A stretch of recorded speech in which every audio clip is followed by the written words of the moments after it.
Hello, and welcome back to the greenhouse. Okay, so this is episode 1 in the sovereignty series, and this is about what sovereignty really means and why most women aren't living it. Okay, so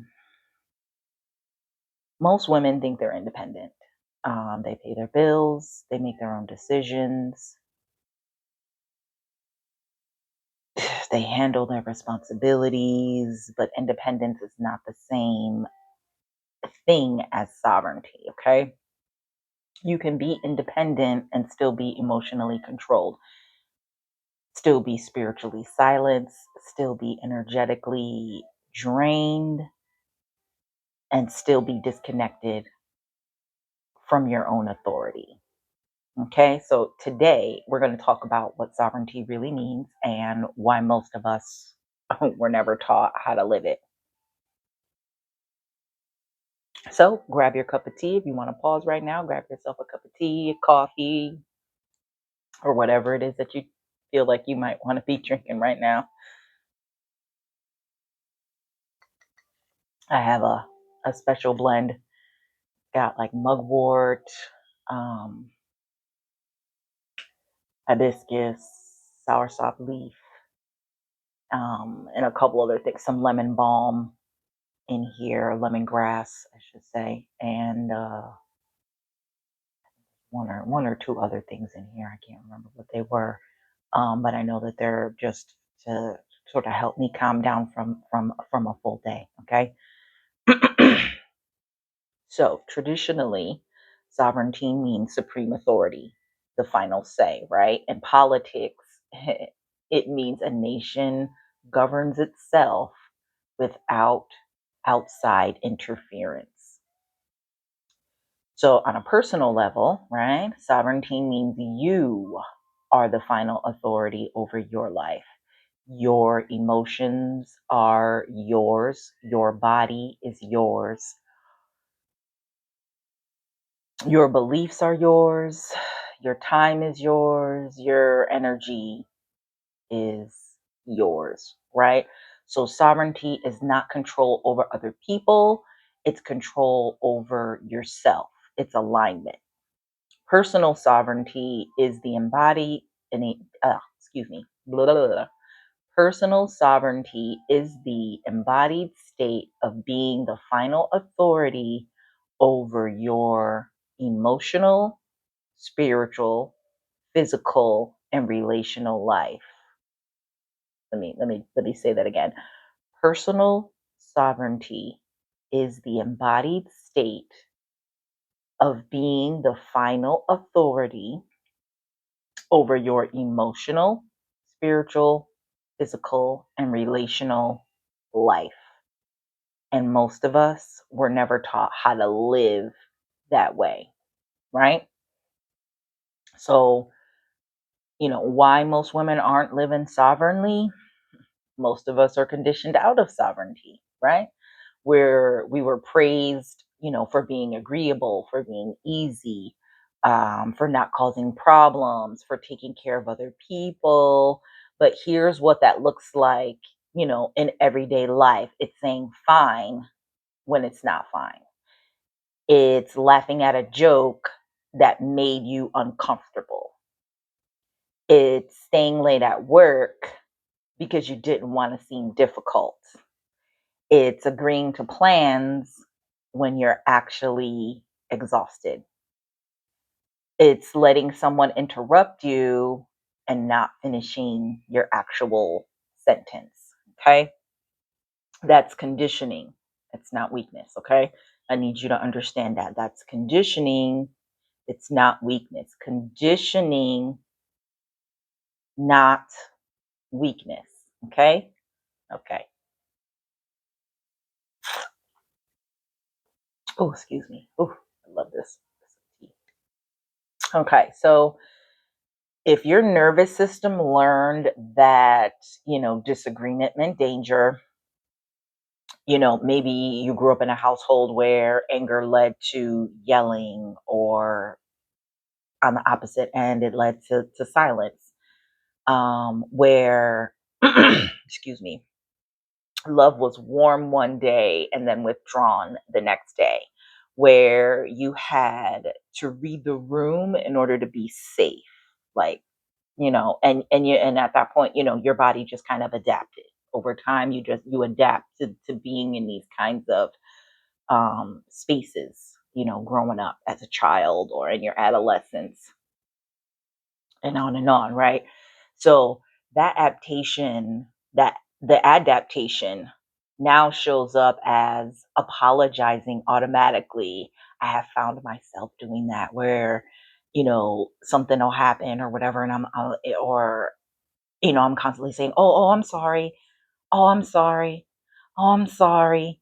Oh, I'm sorry," or over explaining yourself, feeling anxious when someone says we need to talk, and avoiding, hard conversations. So that's survival, right? But survival isn't sovereignty. Just to be clear, survival isn't sovereignty, right? And many of us were also taught, obedience before discernment. Do what you're told. Don't question authority. Don't trust your body. Don't even challenge what you were told. Yeah, that one. Whew. Some of what we call personality is actually inherited survival. What kept your grandmother safe might not be what keeps you aligned, or what, as I think about this, I'm thinking about um,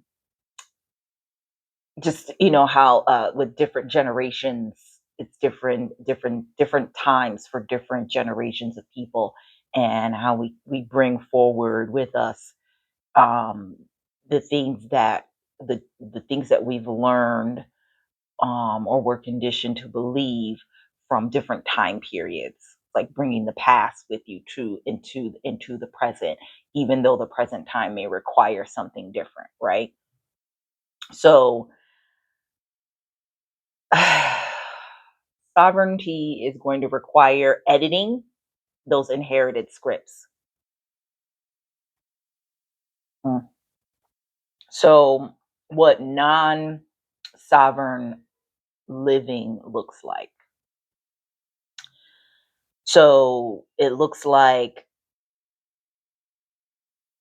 being non-sovereign, right? It looks like saying yes when you mean no, over explaining your boundaries. You have boundaries, and now you got to try to explain to somebody why you set those boundaries. It's feeling guilty for resting. It's asking everyone what you should do before you make a decision for yourself. It's ignoring your intuition and then regretting ignoring your intuition, where you had a feeling and you ignored it, and then it turns out your intuition was right. And then you're like, shit, I should have followed my fucking gut instinct, and I didn't do that. I didn't do that. Damn, God damn it. God damn it. So it's staying in relationships because leaving feels scarier than shrinking who you are in that relationship, where you're not, be able to fully be yourself. Um, you're not weak. You're not weak if you recognize yourself in any of the things that I have described. Okay, you were conditioned. We were conditioned. You were conditioned. We were conditioned. I have been conditioned. You have been conditioned, right? And conditioning can be unlearned. We can unlearn these things. We can unlearn the conditioning. We can unlearn the things that we learned that were not necessarily good for us, right? So now we're going to talk about independence versus sovereignty. So we've confused independence with sovereignty, right? Because independence says, I don't need anyone, I can handle it myself. Independence it can be very powerful. We're not going to discredit, some level, the level, or some levels, I'll say some levels of independence. We're not going to discredit independence. Okay. I'm not here to do that. But we are going to,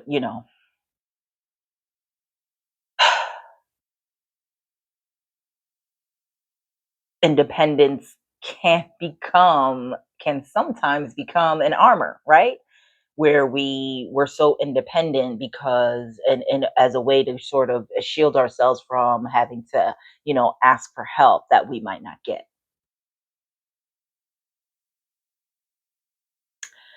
It can look like it can look like also not only not asking for help but also refusing help when you're overwhelmed. So somebody is offering you help and you're like, no, no, no, I got it, even though in that moment you could use an extra hand. You could use some help. You could use some help because you're already overwhelmed, and the person that's around you that's offering the help probably sees that, you could use a little bit of help, and they're offering you help, but you're so independent or so hyper independent that you're like, no, I got it, I can do it, I'll do it, I'll take care of it. But in reality, you probably should, or accept the help. So it's overworking to prove that you're capable. So constant. I'm going to go over some more examples and over more examples a little later. So it's overworking to prove that you're capable. It's avoiding vulnerability so you don't get hurt, so you won't be hurt again. You're avoiding being vulnerable because you don't want to be hurt. I've been there. Sovereignty says, I choose what aligns with me, right? I'm going to choose what aligns with me, what best aligns with me, with what I need, um, with me. Independence is like about capability. Sovereignty is about your authority. So you can be capable, but not trust yourself. You can be capable and still not trust yourself fully. So you're capable of acquiring things, or capable of doing things, or capable of accomplishing things, or completing a task or whatever, but you're in a place where you don't trust yourself to sort of like, you know, take that next step into doing the thing that needs to be done. And sovereignty can restore that trust, right? It's definitely not isolation, it's alignment. So yeah, it's not isolation. It's not you being by yourself. It's not you not accepting help. It's you being in alignment where if the help comes, you accept the help. You don't deny the help. The help came because you needed it. Your energy was calling out for the help, and it showed up, right? It's not rejection. It's not rejecting connection. It is refusing to abandon yourself inside of connection. Let me say that again. It's not rejecting connection. It's refusing to abandon yourself inside of connection. Okay? So the first step, step one, first step. If you want to begin reclaiming your sovereignty, I want you to start with something simple. You just start something real simple. Start with a pause. A pause. Start with a pause.